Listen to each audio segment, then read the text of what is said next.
Are you a fan of Portal-esque puzzle games? If so, then this Rand's Indie Spotlight might be for you.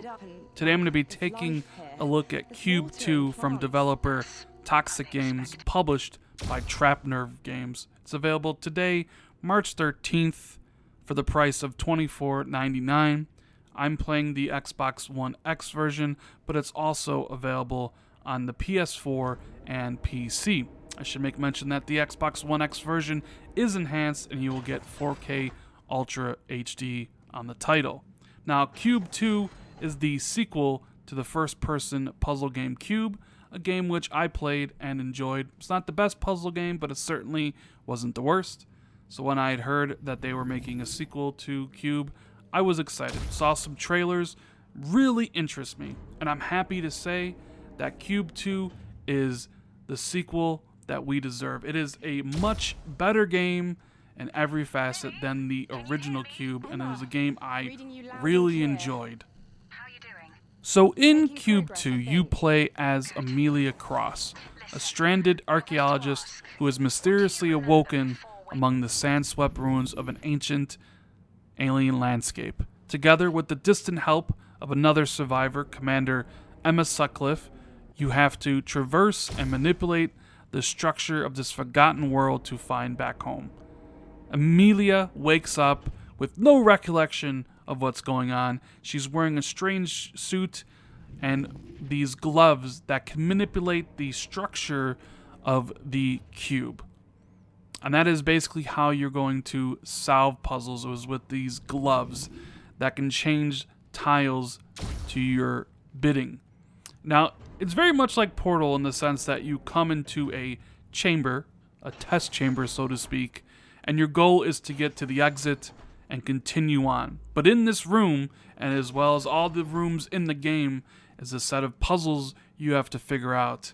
And it's a little simple in the beginning when they teach you the basic. You have 3 different types of colored cubes you can make. You can turn a tile blue, which will bounce you and other cubes across the room. You can turn a tile red, which you can then pull out from the wall or push it back in, or you can turn it green, which will actually spawn a cube that will fall down if it's up in the air, or can be moved by the blue, or kind of held up in the air by the red. And with those simplistic elements there, those simplistic abilities, they become the basic rule and mechanics for solving every single puzzle in the game. I know that kind of sounds boring, but it's not. You see, the fun and the complexity comes in when the game begins to throw in various environmental objects at you in each new area you go into. You'll come across huge fans that you have to use your momentum to propel yourself up to the other side. Pressure-sensitive switches, which you have to figure out how to get a cube to land on it so you can continue on. Metal balls, where you can create these paths where you have to have the ball go through to knock down walls. It's pretty damn cool. You'll come across these dispensers that shoot out oil so the cubes can slide across the ground.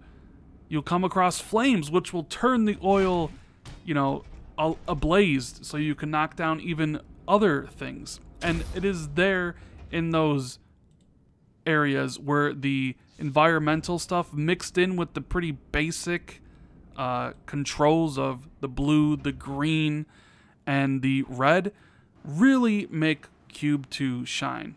Now, I beat the game. It took me around 7 hours. It is pretty straightforward. And if there's one complaint I have with the game, is the plot.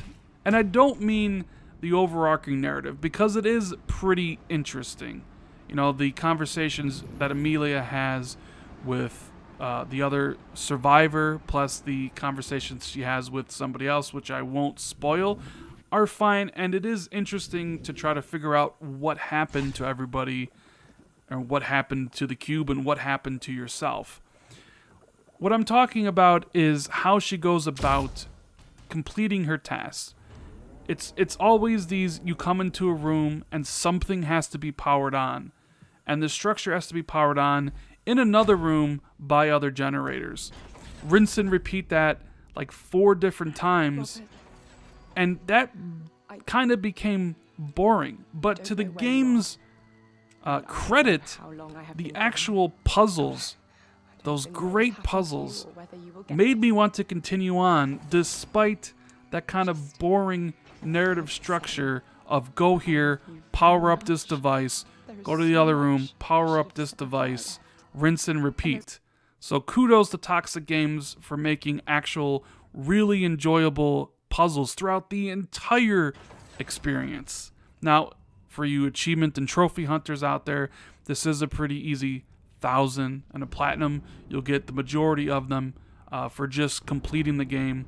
There's a secret one for breaking a green cube and another secret one for flinging yourself up 100 feet in the air. And there are 2 endings, although they're kind of binary choices. You choose one or you choose the other. So pretty easy completion. But man, I really, really enjoyed this game. I beat it in one sitting. That's how much I enjoyed it. And it's been a long time since I really kind of, grew attached to a puzzle game. Honestly, this might be one of the better puzzle games I played with Portal 2. It's not on the level of the Portal games, but this is a damn good puzzle experience. So I hope you enjoyed the clips of some of the early areas I've shown here. I don't want to ruin any of the bigger puzzles that await you. But I gotta say, this is the whole package. Not only does the game look great in 4K Ultra HD, the different areas. I really, really enjoyed the aesthetic that they've chosen for this game. The different colors. You get to go outside, and some of the different areas, there'll be overgrown grass and like trees that have grown in. It's a really, really good-looking visual game. The score is great. Everything about this game is just top-notch, which is why I'm going to give this game an 8.5 out of 10. I really recommend it, especially if you're a fan of the first game. QUBE 2 is just way better. So if you like QUBE 1, then you definitely have to play QUBE 2. If you enjoy puzzle games like this, then pick it up. For everybody else, I know $25 is a tad bit steep for a 7-hour puzzle game that you'll probably only play once.